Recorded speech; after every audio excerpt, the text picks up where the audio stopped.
Good morning and welcome to the What's Up News Network, being broadcast from Panama City Beach, Florida, the home of the world's most beautiful beaches.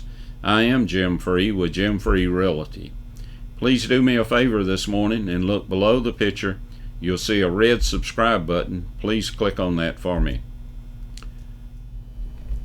There are a lot of questions that I would like to see answers for. Like, why do doctors call what they do practice? Why is the man who invests your money called a broker? Why do we not see headlines that psychic wins the lottery? How does tornadoes always know where to find trailer parks? Why did Noah not swat both of those mosquitoes? And why do we call airports the terminal if they are such flying is so safe? And why do we call the descent into the airport the final approach? And then finally, why do we call the time of day when the traffic is the slowest, we call it the rush hour? These are questions that I've been unable to answer. Of course, I'm from Booger Holler, Georgia, and we don't think really fast there. But perhaps some of you can give me the answers to these, because it really bothers me.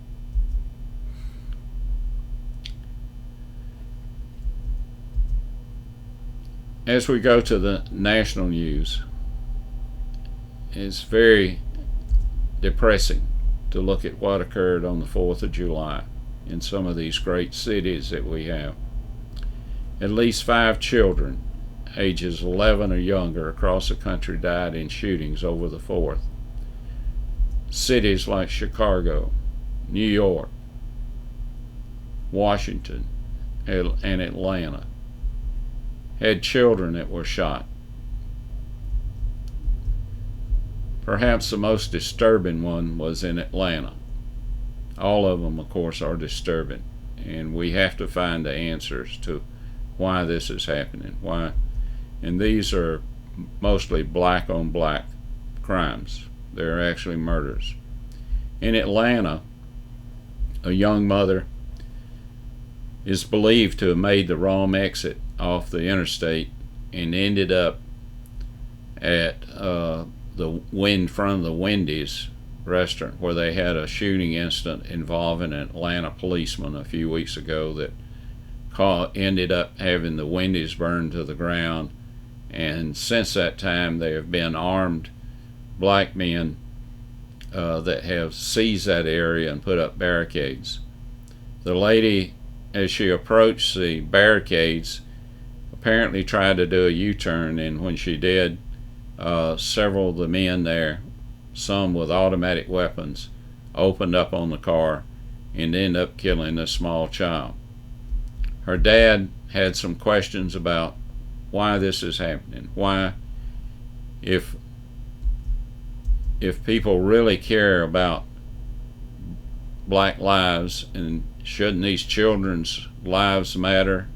And so far we haven't heard any outrage from the Black Lives Matter movement, as we often do when a policeman is involved. But these children all have lost their lives. They're precious. They're God's creation. And we should all be very disturbed about what's going on in our country. There are people that are seeking the truth, and the truth has eluded a lot of them. It's been my experience that we have a vacuum in our lives, and that vacuum will be filled either by having God in your life or having Satan in your life. And I'm afraid so many people have selected Satan to be in their lives. Anyone that could kill a small child like this certainly is evil. We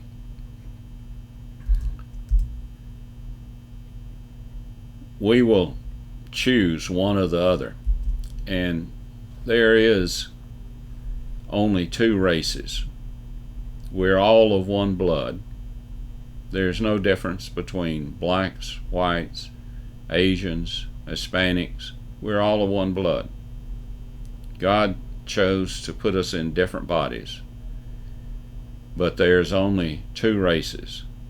There's godly and ungodly. And there are ungodly people that are all colors. There are white ungodly people, there are black ungodly people, there are Hispanic ungodly people, there are Asian ungodly people. There are also all colors and godly people. They're white, they're black, they're Asian, they're yellow, they're red. They're all different colors that God has created, but we are all equal. And especially under our laws in this country, we are equal. We might find the answer by looking at some of Billy Graham's quotes. At the end of his life, Buddha said, "I'm still searching for the truth." This statement could be made by countless thousands of scientists, philosophers, and religious leaders throughout all history. However, Jesus Christ made the astounding claim. Jesus said, "I am the way, the truth, and the life. No one comes to the Father except through me." That's in John 14:6. Christ is the embodiment of all truth. The only answer to man's search is found in him. If we look at all these people that are demonstrating for something, likely is they're searching for truth. They're searching for something that will make them feel good, make them feel happy. Unfortunately, if they don't have Christ in their life, if all their demands were met, they would still be unhappy. So the truth is there for all of us to find, and we need to fill that vacuum that we have in our lives with Jesus Christ. Thank you so much for giving me part of your time today, and may God continue to bless you and this great country. Thank you.